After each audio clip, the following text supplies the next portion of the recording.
Nous sommes heureux de vous accueillir en cette année consacrée à Saint Joseph pour notre diffusion web en direct sur la figure de Saint Joseph. La conférence de ce soir sera enregistrée et mise à la disposition du public sur nos réseaux. Vos micros et vos caméras ont été désactivés afin de simplifier la présentation de notre conférencier. Nous vous invitons donc à poser vos questions en utilisant la boîte de clavardage, le chat, de votre application.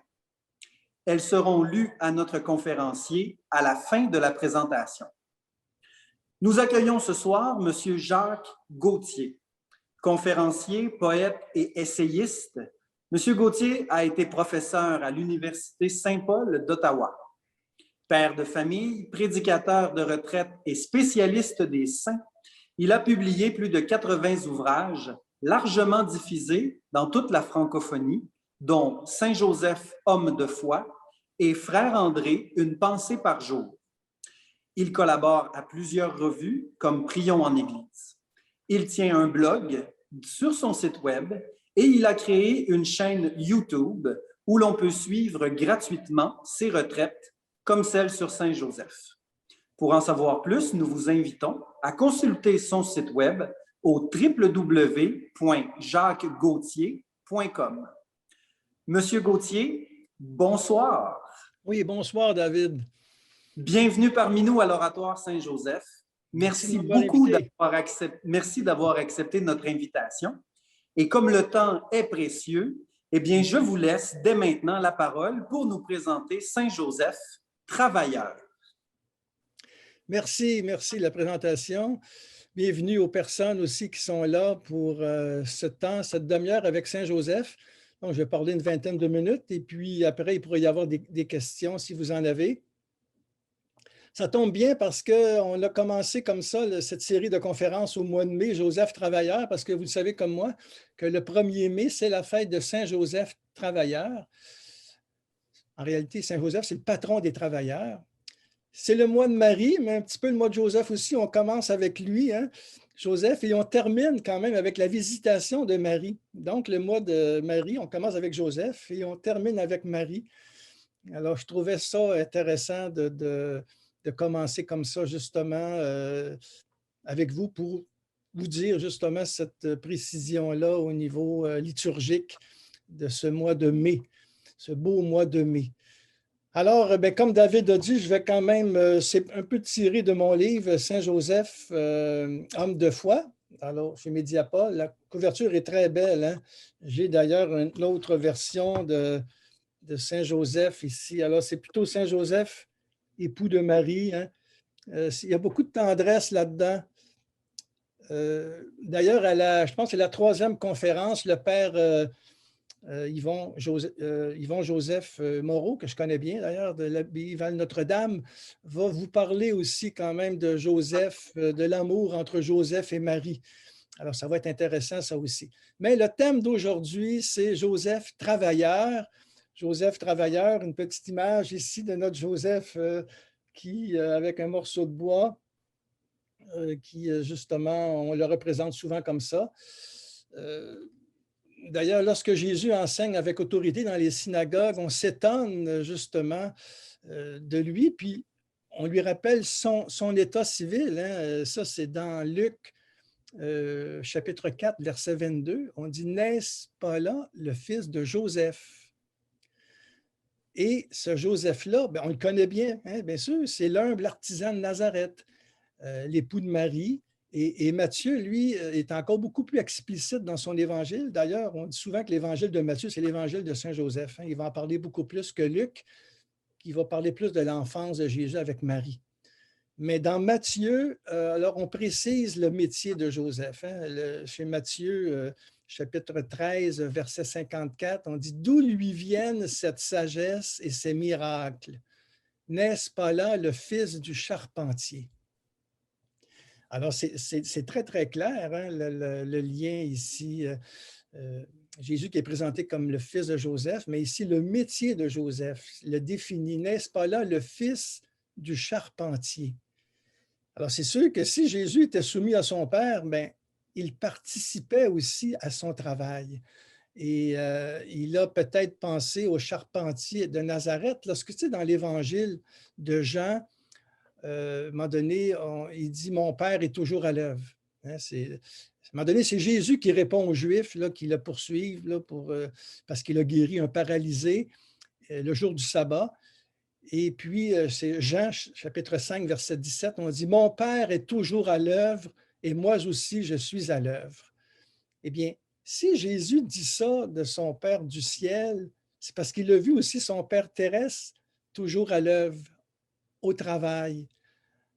Et c'est très, très beau. D'ailleurs, je vous fais remarquer, ce qui caractérise Jésus, dans le fond, c'est qu'il appelle Dieu Abba. Hein, Abba qui veut dire papa chéri. Mais il l'a quand même dit à Joseph avant, tout petit, Abba Joseph. Abba Joseph, ça veut dire papa chéri. Avant de dire Abba à son Père céleste, eh bien, Jésus l'a dit à son Père nourricier, l'époux de Marie, Abba Joseph. Alors moi, je trouve ça très, très beau de prendre conscience de ça. Hein. Et Joseph, c'est un bâtisseur. C'est un bâtisseur et Jésus, il sait, lui, ce que veut dire bâtir une maison sur le roc parce qu'il l'a vu un peu avec son père, dans le fond. Tu sais, quand on dit que quiconque entend les paroles de Jésus, bien, les met en pratique est semblable à un homme prudent qui a bâti sa maison sur le roc ou bien qui va prendre le temps de prendre les mesures et tout ça pour bien bâtir. Hein. Et c'est pour ça que ce mot-là, charpentier, eh bien, désigne toutes sortes d'ouvriers sur bois. Hein. Et le bois est vraiment primordial dans la vie de tous les jours dans ce temps-là. Et être charpentier à cette époque, c'est vraiment travailler le bois, que ce soit les instruments de la culture, des coffres de ménage, la construction des toits. Probablement que Jésus a fait, pas Jésus, mais Joseph a fait lui-même le berceau de son garçon, de Jésus. Et souvent, c'est l'ouvrier du village. Hein. C'est pour ça qu'on dit Saint-Joseph artisan, parce que ça déborde, hein, il peut faire toutes sortes de choses. Mais dans la fête, on dit Saint-Joseph travailleur aussi. C'est l'ouvrier du village. En fait, on a recours à lui quand on veut, par exemple, solidifier une charpente ou bien redresser un mur, placer une porte, confectionner un meuble, je ne sais pas, construire un berceau, comme je disais, ou bien confectionner des ustensiles, des outils, hein, comme les sarcles. Je ne sais pas, les sarcloirs, les râteaux, les escabeaux. En tout cas, on peut imaginer même le joug aussi, peut-être, quelque chose qu'on met autour du cou des bêtes. Quand Jésus dit « Prenez sur vous mon joug, devenez mes disciples, car je suis doux et humble de cœur, vous trouverez le repos. » Mais peut-être que son père, justement Joseph, en a construit des jougs et que Jésus lui-même a construit. Et c'est ça, dans le fond, aussi, c'est le bois. Et on sait que Jésus va finir aussi sur le bois de la croix.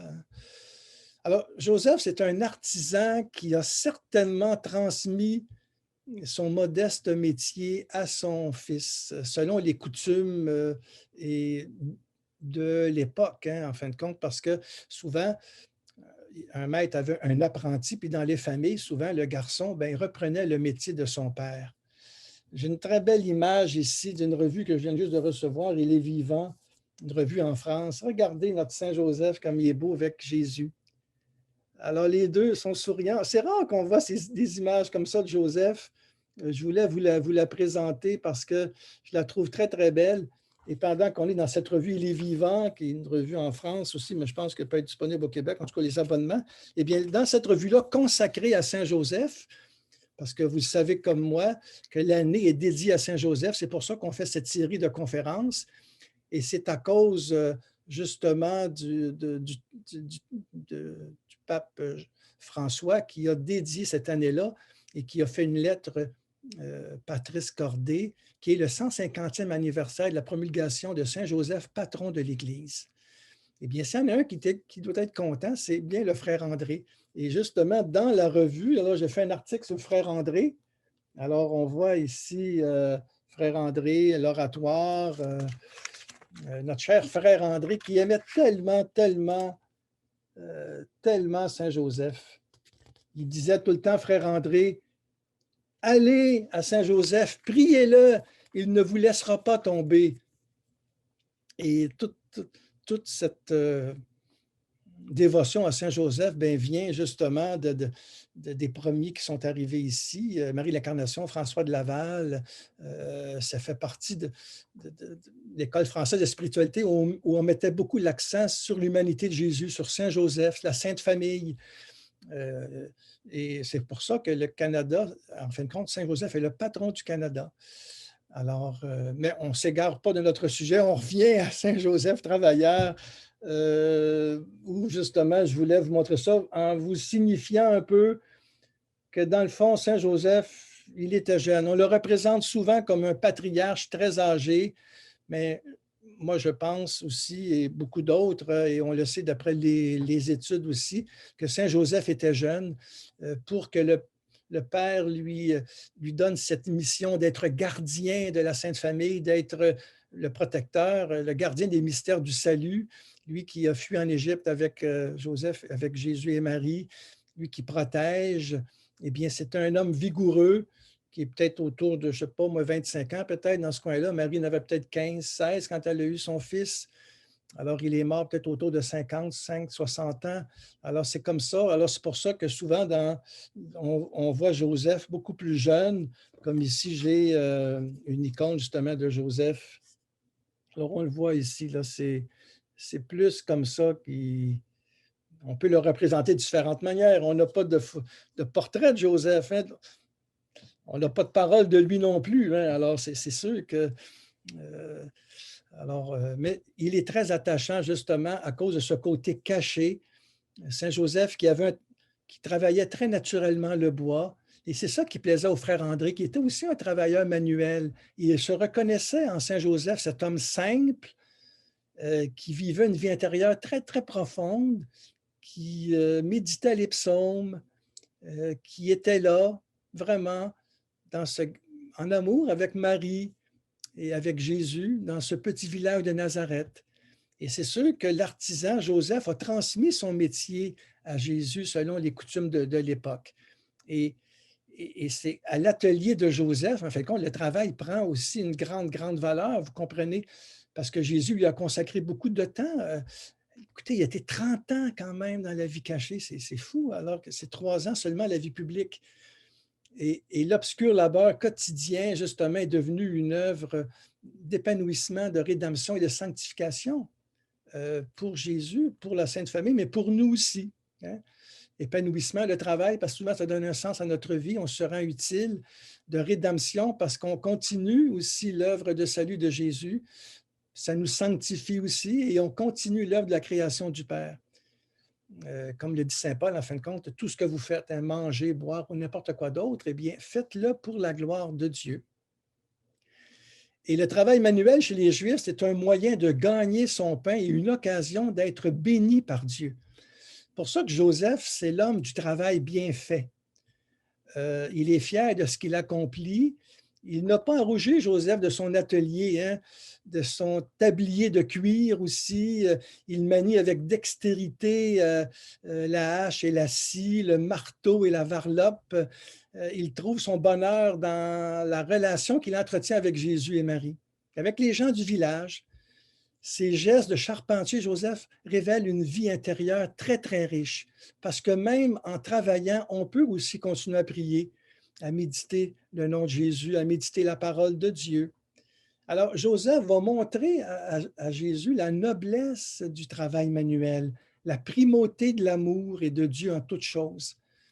C'est un verset de psaume, c'est le psaume 126 qui dit « Si le Seigneur ne bâtit la maison, eh bien, les bâtisseurs travaillent en vain. » Et c'est pour ça que dans de nombreux pays, justement, on va célébrer le 1er mai, la fête des travailleurs. Bon, ici au Canada, c'est au mois de septembre, mais non, beaucoup à travers le monde, c'est au début mai. Et on fait mémoire du charpentier Joseph, où on nous rappelle, en fin de compte, la noblesse et la richesse du travail, malgré les injustices que nous rencontrons trop souvent sur les lieux de travail. Hein.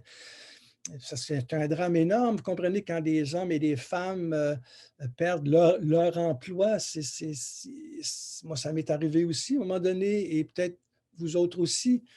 Le pape François, dans sa lettre, justement, Patris Cordé, qui veut dire un cœur de père, eh bien, il fait allusion à Joseph travailleur. Alors, je vais vous lire 2 extraits de cette lettre du pape François. Saint Joseph était un charpentier qui a travaillé honnêtement pour garantir la subsistance de sa famille. Jésus a appris de lui la valeur, la dignité et la joie de ce que signifie manger le pain, le fruit de son travail. À notre époque où le travail semble représenter de nouveau une urgente question sociale et où le chômage atteint parfois des niveaux impressionnants, y compris dans les nations, où pendant des décennies on a vécu un certain bien-être, eh bien, il est nécessaire de comprendre avec une conscience renouvelée la signification du travail qui donne la dignité et dont notre Saint est un patron exemplaire. Le travail devient participation à l'œuvre même du salut, occasion pour rater l'avènement du royaume, développer les potentialités et qualités personnelles en les mettant au service de la société de la communion. Et je termine ici par justement l'extrait du pape François. Joseph nous rappelle que Dieu lui-même, fait homme, n'a pas dédaigné de travailler. La perte du travail qui frappe de nombreux frères et sœurs et qui est en augmentation ces derniers temps à cause de la pandémie de la COVID-19 doit être un rappel à revoir nos priorités. Implorons Saint Joseph, travailleur, nous invite le pape François. Et c'est pour ça qu'à la prière d'ouverture du 1er mai, justement, c'est ça qu'on implore Joseph, mais en même temps, la prière d'ouverture nous montre qu'on collabore à l'œuvre du Créateur. C'est comme ça. La prière d'ouverture, c'est Dieu créateur de l'univers, tu veux que l'homme, par son travail, te rende gloire en continuant ton œuvre. Permets en ta bonté qu'à l'exemple de Saint Joseph et sous sa protection, nous accomplissions les tâches que tu nous donnes et recevions la joie promise aux bons serviteurs. Alors, c'est ça, Saint Joseph. C'est un cœur qui écoute. C'est l'homme des lentes germinations intérieures, l'homme du travail bien fait, qui est uni à Dieu dans son travail et qui va apprendre à Jésus justement à subvenir aux besoins de son épouse, Marie, quand il va mourir, parce que Jésus va continuer un peu le travail avant de commencer sa vie publique. J'ai une belle statue de Saint Joseph ici, je l'aime bien. Elle appartient à mon épouse. Et on voit ici Joseph avec Jésus et Jésus qui lui frotte la barbe. Et alors c'est ça, hein? On peut avoir comme ça une image, une statue de Joseph qui nous le représente et qui nous le rend proche de nous, hein? Parce que nous avons des sens et c'est comme ça aussi, comme à l'Oratoire Saint-Joseph, c'est un lieu justement où physiquement on se déplace pour aller vraiment rencontrer Joseph. Et moi, j'ai eu la grâce, en 2009, de prêcher la Grande Neuvaine à l'Oratoire. Dans ce temps-là, il n'y avait pas de pandémie, il y avait du monde. Mais quelle merveille! Hein? Le cardinal Léger, que l'Oratoire Saint-Joseph, c'était le prix Dieu de la montagne. Et quand on vit une neuvaine comme ça, surtout quand on la donne, comme j'ai fait, eh bien, on voit comment Joseph est aimé, comment qu'il est tout simple, il exauce concrètement les gens. Alors, je vous invite, quand vous avez des difficultés, soit pour vendre votre maison ou un travail quelconque, l'enfant malade, eh bien, confiez-le à Saint Joseph, vous ne serez jamais déçus. Alors, je veux terminer. Alors, comme David disait, vous pouvez retrouver ça dans mon blog aussi. J'ai un article sur Saint-Joseph et j'ai fait une retraite de 6 entretiens de 25 minutes sur Saint-Joseph dans ma chaîne YouTube. Alors, je vais terminer par une prière qui était tirée de la neuvaine que j'ai donnée d'ailleurs et qu'on retrouve dans mon livre Saint-Joseph, homme de foi. Joseph l'artisan, tu t'es voué à ta famille de Nazareth. Ta prière fut une offrande de tout ton être à Marie, un partage de ton travail et de tes talents à Jésus dans les journées ordinaires de ta vie de charpentier. Donne-nous un grand amour de la mère et de l'enfant tout au long de notre pèlerinage de foi. Ô toi, Joseph, le protecteur, nous confions à ton intercession l'Église les couples, les familles d'aujourd'hui, nos enfants et petits-enfants, nos parents et amis, les travailleurs, les retraités, les chômeurs, les personnes qui souffrent et qui agonisent. Merci, Joseph, de nous accompagner et de nous exaucer. Amen. Alors, je pense que la période des questions est ouverte. Effectivement, Jacques, si tu m'entends bien, j'ai déjà Oui. une question pour toi. Oui. On nous demande, peux-tu nous parler de la mort de Joseph? Est-ce qu'on en sait quelque chose? Oui. Alors, j'ai justement, dans le livre, j'ai fait un petit chapitre là-dessus. Vous savez, Joseph, il est considéré comme le patron de la bonne mort. C'est sûr, on ne sait pas de quoi il est mort. Tantôt, je vous ai dit qu'il est peut-être mort autour de 55-60. C'est sûr que je n'ai pas la vérité. Moi, je n'ai pas de révélation en tant que telle, mais c'est comme plus normal qu'il soit autour de ça. On ne sait pas vraiment de quoi il est mort, mais ce qu'on sait, et ça, les exégètes, les théologiens aussi, puis je pense dans d'autres textes, Jésus, il est mort entre Marie et Jésus. Et c'est pour ça qu'il est le patron de la bonne mort. Parce que quelle belle mort que ça peut être de mourir entre Marie et son fils Jésus. Et moi, je pense que peut-être Joseph a repris la prière de Siméon. Vous savez, à la présentation au temple, « Et maintenant, ô Maître, tu peux laisser aller ton serviteur, car mes yeux ont vu ton salut. Lumière pour éclairer les nations et joie pour ton peuple Israël. » Il a peut-être dit ça, Joseph, parce que lui, il a vu le salut. Je vais juste prendre un petit moment. Il y a un très beau texte de Saint Bernard. Saint Bernard, il dit que en Joseph, le Seigneur a trouvé vraiment, comme en David, un homme selon son cœur. Puis Saint Bernard, il dit ce que les prophètes ont désiré voir, ils n'ont pas vu, désiré entendre, et bien Joseph, il l'a vu. Joseph a non seulement de voir et de l'entendre, mais de le porter en ses bras, de le conduire par la main, de le presser sur son cœur, de l'embrasser, de le nourrir, de le garder, écrit Saint Bernard. Mais je dirais aussi que Joseph a eu cette grâce-là d'aider son fils, de lui donner un métier, et certainement que son fils l'a accompagné quand il est mort.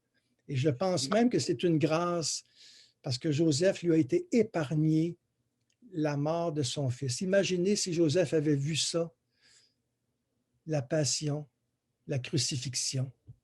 Ça aurait été terrible. Marie, elle était là au pied de la croix. Et c'est comme ça. Alors, je ne vais pas être trop long, là, mais c'est ce qui me venait à l'esprit à votre question. Dans le même ordre d'idées, tu as évoqué en début de conférence l'âge jeune de Joseph lorsqu'il a reçu l'annonciation à Joseph, si je peux dire. Qu'est-ce qui nous permet d'imaginer qu'il est mort dans un âge plus avancé sans nécessairement être le vieillard comme on le dépeint souvent? Oui, c'est ça. On n'a pas vraiment de texte. C'est sûr qu'il est mort avant la vie publique de Jésus parce qu'on n'en parle pas du tout. Il n'y a pas mention de lui. Et ça aurait été vraiment curieux qu'aucun évangéliste ne fasse mention de Joseph. C'est un écrit apocryphe aussi, hein, qu'on va parler de ça, et même qu'on va dire que Joseph était marié, était très âgé quand il a marié Marie, parce que c'était en lien avec la virginité de Marie. Et c'est pour ça qu'on dit aussi qu'il y avait des frères et des sœurs, Jésus, parce que Joseph en avait déjà. Mais ça ne tient pas aujourd'hui, parce qu'on sait très bien que dans la mentalité sémite, frère veut dire cousin, et que peut-être Joseph était le frère d'Alphée, d'où justement les apôtres Jude et Jacques, le mineur, donc les cousins de Jésus, qui connaissaient, qui ont vécu ensemble à Nazareth. Mais ce n'est pas là qu'est l'essentiel, vous comprenez bien, hein? C'est parce qu'on n'a pas on n'a pas des certitudes absolues, mais on peut penser que c'est ça, hein? Mais l'important, je pense, moi, c'est de vivre en intimité avec Jésus, comme Joseph a vécu avec Marie, et de prendre, Joseph, tu comprends, d'aller chercher la foi qu'il avait. Il a cru à la parole de l'ange. C'est un homme juste qui n'a pas voulu répudier Marie. Et même dans le village de Nazareth, ça n'a pas été facile pour lui, même la famille, parce que les gens savaient bien ce qui était arrivé, que Marie était enceinte, puis il n'était pas marié avec Joseph à ce moment-là. Et les autres ne savent pas le mystère qui est caché au cœur de cette famille-là. Et c'est pour ça, mais on dit, qu'est-ce qui peut venir bon de Nazareth? Ou bien, même on va dire Jésus, oui, mais toi, tu es fils de prostitution. À un moment donné, dans un texte, on dit ça. C'est pas facile, ça, pour Joseph-Marie à Nazareth. Il y a eu des beaux moments, mais il y a eu certainement du placotage, du mémérage. Et on sait que Jésus, on dit, il n'a pas pu faire de miracle à Nazareth. C'est pas pour rien, hein? Hmm. Il y a une autre question intéressante. Tu as mentionné que probablement Jésus, en fait, sûrement Jésus a appris le métier de son père. Est-ce que dans la société sémite de l'époque, on peut supposer aussi que c'est Joseph qui a introduit Jésus à la prière, par exemple, ou est-ce qu'on peut penser que Joseph a été un maître de prière pour Jésus d'une Oui, façon? oui, probablement, mais moi, je pense que c'est plus Marie. Mais c'est pas grave, c'est les deux, hein. Ça, j'ai un chapitre dans la vie cachée aussi, dans mon livre, c'est parce que Marie, souvent la mère, d'abord le Shabbat qu'on célébrait, ça revenait à la mère d'allumer le candélabre. Et Marie, qui méditait dans son cœur la parole, écoutez, on ne peut pas avoir mieux que Marie pour nous enseigner la parole. Euh, mais certainement que Joseph aussi. Mais Joseph devait être ébahi devant son épouse, l'Immaculée, quand même, Conception, cette femme-là qui est complètement ouverte à la grâce, qui n'a aucun repli sur elle-même, qui ne juge pas, qui est tout accueil. Eh bien, elle pouvait vraiment l'enseigner, la parole aussi, je pense, et même aux cousins de Jésus. Mais ce qui n'empêche pas que Joseph, c'est lui quand même aussi qui va conduire à la... Quand Jésus va devenir majeur, eh bien, c'est Joseph qui va l'amener aussi au temple. Il y avait des fonctions comme ça, très précises, comme certainement Joseph est allé à la synagogue avec Jésus. Mhm. Alors, mais les deux vraiment ensemble, là, écoutez, là, c'est unique, ça. Oui. Je rappelle aux gens que si vous avez des questions, il nous reste encore quelques minutes pour nous les envoyer. Utilisez le clavardage ou la boîte de chat dans l'application. On me demande aussi, est-ce que Joseph a formé Jésus à la prière par le travail? Ah ben oui, ça c'est sûr, parce que certainement qu'ils ont dit des psaumes ensemble, comme j'ai dit tantôt, si le psaume que j'ai dit là, si, je sais pas moi, si l'homme, le Seigneur ne bâtit la maison, eh bien les bâtisseurs travaillent en vain. On peut penser Joseph qui regarde Jésus, tu vois, c'est le Seigneur qui nous permet de travailler comme ça. Ou bien peut-être le psaume 1, hein, le juste, celui qui est sur le bord des eaux et qui fleurit comme un arbre près des eaux, qui ne va pas dans le coin des rieurs, qui ne juge pas les autres, qui se plaît dans la loi du Seigneur. Bien, c'est sûr que Joseph méditait ça constamment et que Jésus, auprès de son Père, a appris des choses. Et aussi, et ça c'est important, ce que je veux dire, c'est que Jésus a pris beaucoup de sa vie à Nazareth, toutes les paraboles qu'il va dire. Comme j'ai dit tantôt, quand Jésus va dire mon Père travaille toujours, mais il a vu Joseph. Quand Jésus va parler d'un champ où il y a du levain puis du bon grain, ben, il l'a peut-être vu dans son village. Quand Jésus parle qu'il faut s'asseoir puis bien mesurer ces choses, mais il l'a vu de son Père. Quand Jésus parle des brebis, quand Jésus parle des figues, des dattes, les paraboles de la vigne, le vigneron et tout ça, eh bien, c'est à Nazareth qu'il est allé chercher ces exemples-là.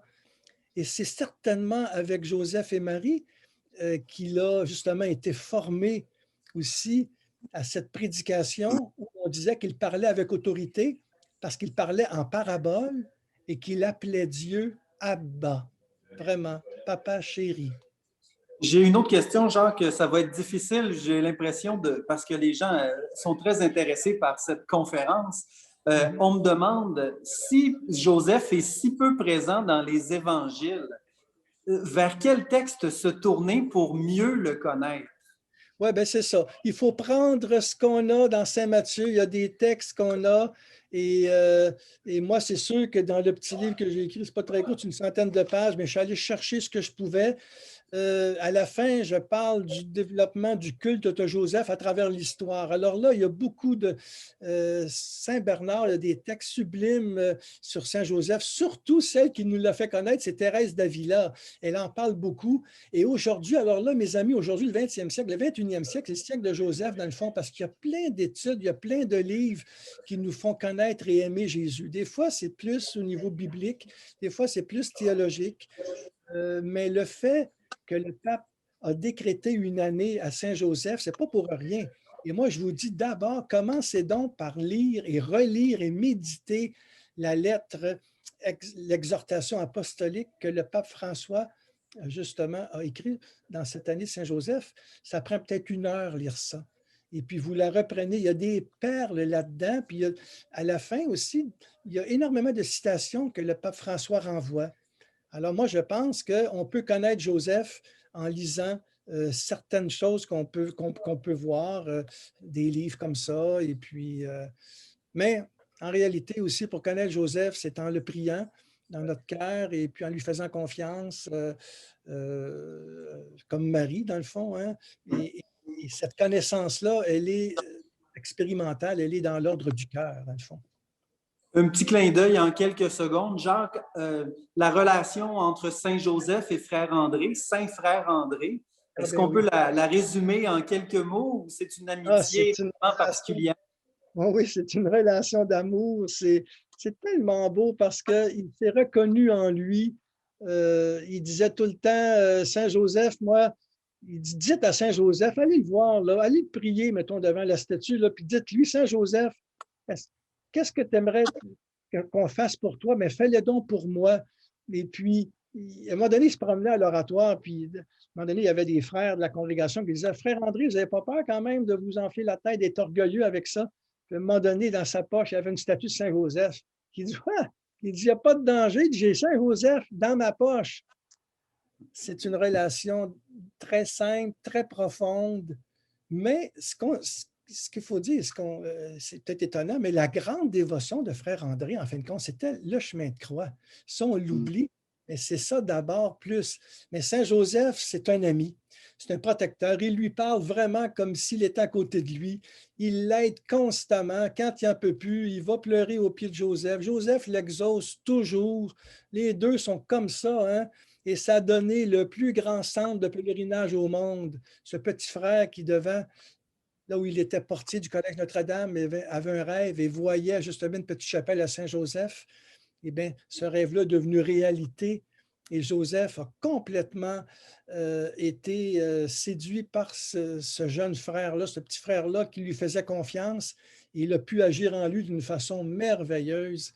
Et aujourd'hui, nous profitons de ça. Et c'est vraiment la perle de Montréal, ça, l'oratoire Saint-Joseph. C'est une grâce que nous l'ayons, nous, parce qu'à travers le monde, c'est le plus grand centre de pèlerinage au monde. Donc, soyons fiers de l'oratoire, soyons fiers de Saint-Joseph. Et comme Frère André, eh bien, invoquons-le en toute simplicité. Jacques, je ne sais pas par où commencer pour te remercier, mais je pense que tous les participantes et participants ce soir sont d'accord pour dire que ça a été une très belle rencontre. En mon nom et au nom de l'Oratoire Saint-Joseph, je te remercie d'avoir accepté notre invitation et d'avoir ouvert avec nous cette série de conférences consacrées à Saint-Joseph pour l'année 2021.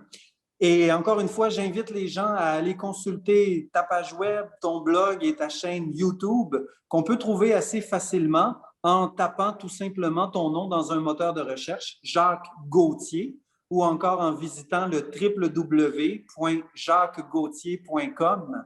Ça a été un plaisir sincère d'échanger avec toi ce soir. Merci beaucoup, Jacques. Merci, David, et merci à toutes les personnes qui étaient là aussi. Alors, bonne année, Saint-Joseph. Merci. À vous toutes et à vous tous, je vous souhaite une bonne soirée et je vous dis à la prochaine conférence. Merci beaucoup.